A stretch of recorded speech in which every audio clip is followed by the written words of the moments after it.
Thanks for coming back. October is Breast Cancer Awareness Month, and most people know of someone that has had breast cancer. How do the new government guidelines impact when and how often women receive mammograms? What role does Planned Parenthood have in providing these services? And did you know that Pennsylvania has had a law on the books since 2013 making it illegal to touch a pregnant woman's belly without permission?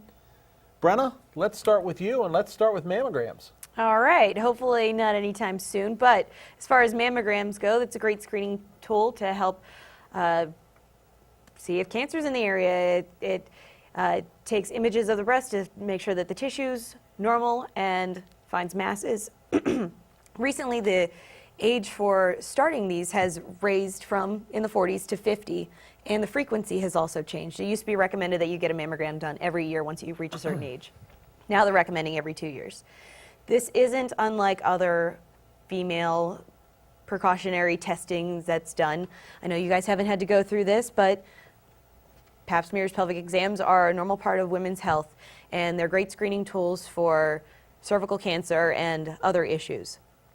And recently, they've also increased the time frame in between that. That was a once every year type of thing. Now they're spreading that out to every 2 or 3 years based on your health history and your risk. But you know what? You don't know what your risk is unless you check. Right. So, Bob, how does this affect you? It's terrible. Sorry. Didn't see that one coming? I didn't see that one coming, Yeah. no.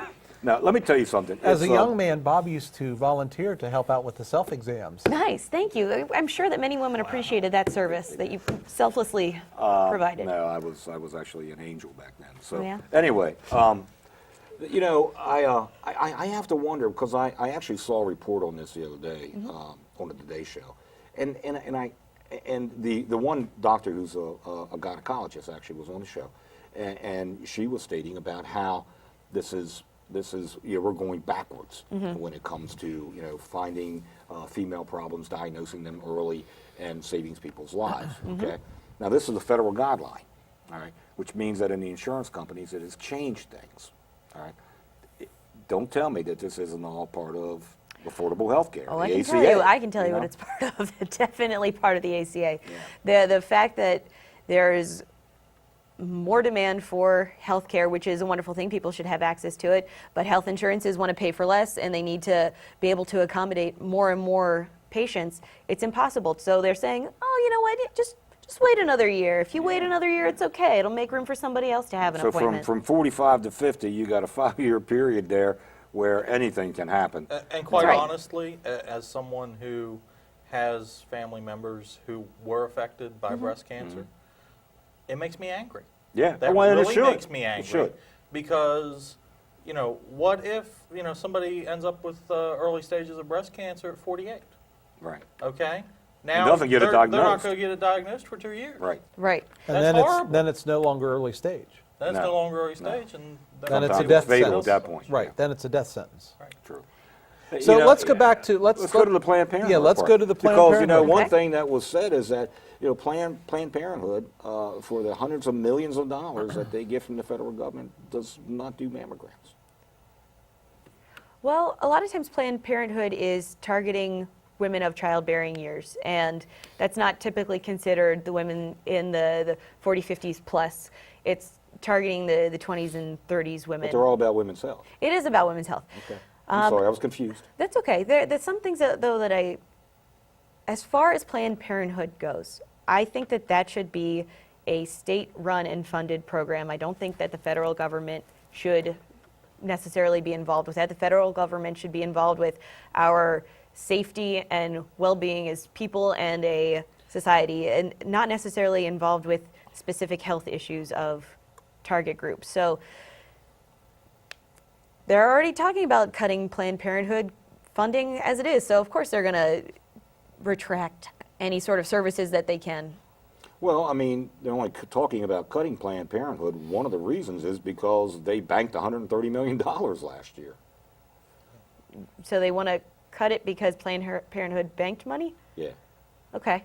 Yeah, they had a profit of 130 Do million. Right. they need that much of an operating surplus? I Yeah, can't do they say. need the other $500 million that the federal government gives them every year?